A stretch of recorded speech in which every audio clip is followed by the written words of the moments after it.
नमस्कार, मैं अनुपम कुमार सिंह और आप मुझे देख रहे हैं मेरे YouTube चैनल अनुपम के सिंह पर। इससे पहले कि आज के महत्वपूर्ण विषय पर हम बात करें, आप चैनल को सब्सक्राइब जरूर करें और वीडियो अगर अच्छा लगता है तो शेयर जरूर करें, ताकि आंकड़े बढ़ते रहते हैं तो फिर प्रोत्साहन भी मिलता है।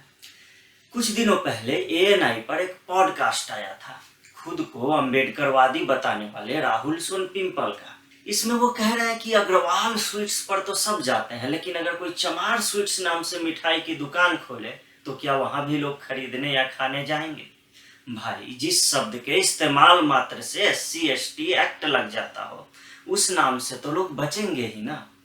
मैंने इस शब्द को कोट किया है रिस्क लेकर, इसीलिए आशा करता हूं कि मुझ पर कोई एक्ट नहीं लगेगा इस तरह का। अब अग्रवालों ने मिठाई के क्षेत्र में प्रभुत्व जमा लिया, तुम किसी अन्य क्षेत्र में जमा लो, लेकिन नहीं, तुम्हें तो जो कार्य सौंपा गया था वो तुम्हें निम्न किस्म का लगा। जो व्यापारी होते हैं उनके लिए कोई भी धंधा छोटा या बड़ा नहीं होता। एक्शन के जूते आपने बाजार में देखे होंगे। एक्शन ग्रुप के चेयरमैन मंगेराम अग्रवाल हैं। उन्होंने ये तो नहीं सोचा कि जूते बनाने का काम छोटा होता है। इसी तरह 2010 में राकेश गोयल और पुनीत गोयल ने मिलकर कैलशटो नाम से जूतों की एक कंपनी स्थापित की। उन्होंने भी ये नहीं सोचा कि हम ये काम करेंगे तो हमें गंदी नजर से देखा जाएगा। चलिए, खैर, विषय ये था। अब आते हैं एक और घटना पर। जिस जाति की राहुल सोनपिंपल बात कर रहे हैं, उसी जाति से एक बाबा आता है, सूरजपाल सिंह नाम का। सूरजपाल सिंह का गुरु कौन था, वो हिंदू धर्म के किस पंथ का प्रतिनिधित्व करता है, उसने कौन कौन से शास्त्र पढ़ रखे हैं, किस देवी देवता में उसकी आस्था है, या फिर उसने योग अथवा अध्यात्म की किस विधा पर दक्षता हासिल की है, किसी को नहीं पता। कुछ होगा तब तो पता चलेगा ना भाई। कभी यूपी पुलिस के खुफिया विभाग में रहे इस बाबा के पांव के नीचे दबी मिट्टी को छूने के लिए लोगों में भगदड़ मच जाती है। ये अपने साथ एक प्राइवेट सेना लेकर चलता है। राहुल सोनपिंपल कहते हैं कि फला नाम से मिठाई की दुकान खोल लेने पर वहां कोई नहीं जाएगा, लेकिन फला जाति के बाबा ने ये कथित सत्संग जो वो करते हैं उसमें तो लाखों की भीड़ जुटती है। खैर, सूरजपाल सिंह भले बाबा, भोले बाबा या नारायण साकार हरि के नाम से अपना धंधा चलाता हो, लेकिन अभी जो हुआ है हाथरस में, उसके आयोजन में अचानक से भगदड़ मच जाती है। 130 लोग मारे जाते हैं। और कौन है ये लोग? इनमें अधिकतर महिलाएं हैं, बच्चे हैं। और इसके बाद पुलिस FIR करती है, लेकिन उस FIR में बाबा का नाम तक नहीं डाला जाता है।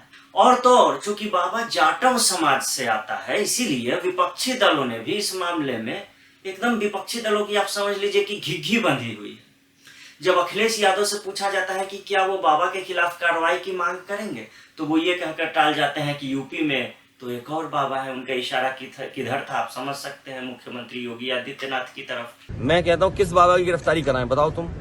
2 बाबा हैं वहाँ। ये वही अखिलेश यादव हैं जो समाजवादी पार्टी के नेताओं के साथ इस बाबा के कार्यक्रमों में पहुंचते हैं और पूरे ब्रह्मांड में उनकी जय जयकार के नारे लगाते हैं। सोचिए, नारायण साकार हरि की संपूर्ण ब्रह्मांड में सदा सदा के लिए जय जयकार हो। दलित समाज के ही 100 से अधिक महिलाओं, बच्चों की मौत हो जाती है, लेकिन चूंकि बाबा एक खास जाति से आता है, इसीलिए पक्ष विपक्ष सब उसके सामने बिछे पड़े हैं। मैनपुरी के बिछुआ गांव स्थित अपने आश्रम में बाबा मौजूद है। बाहर यूपी पुलिस उसके लिए सुरक्षा का पूरा इंतजाम किए बैठी है, लेकिन क्या मजाल कि बाबा के खिलाफ कोई बयान भी कहीं से आ जाए। अब भला राज्य की 12% जनसंख्या को कौन नाराज करना चाहेगा? ऐसे बाबा सबसे पहले अपनी जाति के ऊपर अपना नियंत्रण स्थापित करते हैं, ताकि जब भी इस तरह की कोई भी स्थिति आए तो उनके लिए भोले भाले लोग जो हैं वो ढाल बनकर खड़े हो जाएं। अब जिस व्यक्ति पर पुलिस में रहते यौन शोषण के आरोप लग चुके हों, वो आज महिलाओं का दुलारा बनकर बैठा हुआ है। जो व्यक्ति जेल की सजा भुगत चुका है, वो आज धर्म की आड़ में करोड़ों का धंधा खड़ा कर चुका है। जिस व्यक्ति पर यूपी के आगरा, इटावा, कासगंज, फर्रुखाबाद और राजस्थान के दौसा वगैरह में 6 FIR दर्ज है, आज उस पर 1 FIR करने में भी पुलिस के पसीने छूट रहे हैं। सूट बूट और सैंडल पहनकर प्रवचन देने वाली बात किस शास्त्र में लिखी है? 30 बीघा जमीन में उसका आलीशान आश्रम बना हुआ है, और सूरजपाल सिंह जाटव जो है उसकी अपनी कोई संतान नहीं है। अब मैं बताता हूँ, एक बहुत पहले की बात है कि उसने अपनी भतीजी को गोद ले रखा था, वो कैंसर से चल बसी। ये सब का अंतिम संस्कार नहीं कर रहा था। क्यों? क्योंकि लोगों के सामने वो दिखावा कर रहा था कि ये लड़की जिंदा हो जाएगी। पुलिस के हस्तक्षेप के बाद अंतिम संस्कार हुआ। इस बाबा को जो लोग जानते हैं उन्हें समझना चाहिए, जो लोग उसमें आस्था रखते हैं, उसे मानते हैं कि अगर उसमें सच में कोई चमत्कारी शक्ति होती तो क्या वो अपनी भतीजी को जिंदा नहीं कर देता। जिस व्यक्ति के अपने भाई तक से रिश्ते ठीक नहीं है, वो अपने गांव नहीं जाता है, वो एक पूरी की पूरी जाति का धर्माधिकारी बन के बैठा हुआ है। जिस महिला को आप उसके साथ उसके कथित सत्संगों में देखते हैं बैठे हुए, वो उसकी पत्नी नहीं मामी है। कुछ लोग इस घटना को लेकर हिंदू धर्म को आड़े हाथों ले रहे हैं। उन्हें समझना चाहिए कि इस बाबा का हिंदू धर्म से कोई लेना देना नहीं। सूरजपाल सिंह जाटव अपना अलग मानव धर्म चलाता है, जो वैसे ही है जैसे कांग्रेस के लिए संविधान। अब यहाँ कुछ लोग ये कह सकते हैं कि बागेश्वर धाम वाले पंडित धीरेन्द्र कृष्ण शास्त्री या सीहोर वाले जो प्रदीप मिश्रा हैं, उनके आयोजनों में भी तो भीड़ जुटती है। उन्हें यह बताना आवश्यक है कि ये दोनों कथावाचक हैं, व्यासपीठ के नियमों का पालन करते हैं। लोग इनसे भगवान का भजन और कथा सुनने आते हैं। सूरजपाल सिंह जाटव के पास लोग उसके पांव की मिट्टी लेने और उसके आश्रम के हैंडपंप से चमत्कारी पानी पीने आते हैं। सूरजपाल सिंह जाटव खुद को भगवान मानता है। धीरेन्द्र कृष्ण शास्त्री और प्रदीप मिश्रा भगवान को ही भगवान मानते हैं, स्वयं को नहीं बल्कि ईश्वर की पूजा करने का संदेश देते हैं। अब धीरेन्द्र कृष्ण शास्त्री हो या प्रदीप मिश्रा, वो जेल नहीं गए आज तक, उन पर यौन शोषण का आरोप नहीं लगा, उन्हें नौकरी से नहीं निकाला गया, उन्होंने खुद को भगवान नहीं कहा।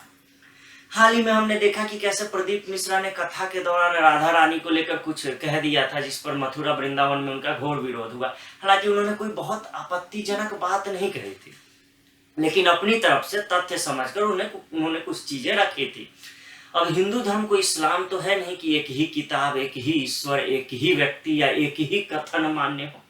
हमारे यहाँ शास्त्रार्थ की परंपरा रही है।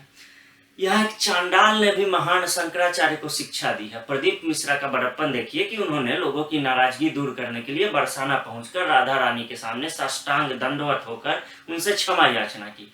हिंदू साधु संतों के ये होते हैं संस्कार, यही लक्षण होते हैं। जबकि सूरजपाल सिंह जाटव अपनी सेवा में महिलाओं की एक पूरी की पूरी सेना रखता है, जो आश्रम में महिलाओं की यही सेना, आश्रम में उसके जो तथाकथित सत्संग होते हैं उसमें उसकी सेवा करती है।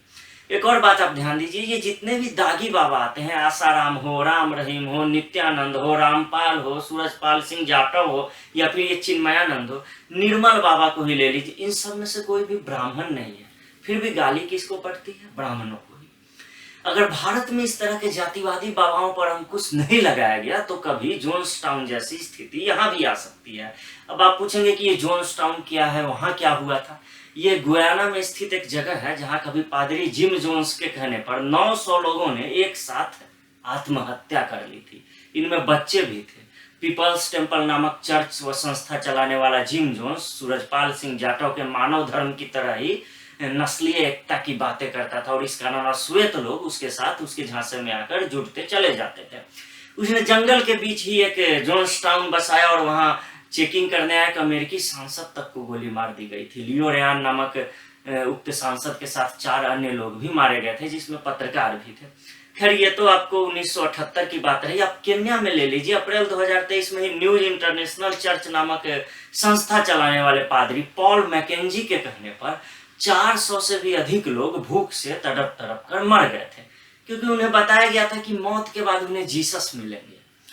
भारत में भी ऐसे कई पॉल मैकेंजी और जिम जोन्स हैं जिनका हिंदू धर्म से कोई लेना देना नहीं है, लेकिन वो अपना धंधा चला रहे हैं। ऐसे को पहचान करके और उन पर कार्रवाई की जानी चाहिए। अगले वीडियो में हम फिर मिलेंगे एक नए मुद्दे पर, एक नए विषय के साथ। और अब मैं कोशिश करूंगा कि नियमित आपके सामने आता रहूं। तब तक के लिए मैं अनुपम केसिंग आपसे विदा लेता हूं। नमस्कार।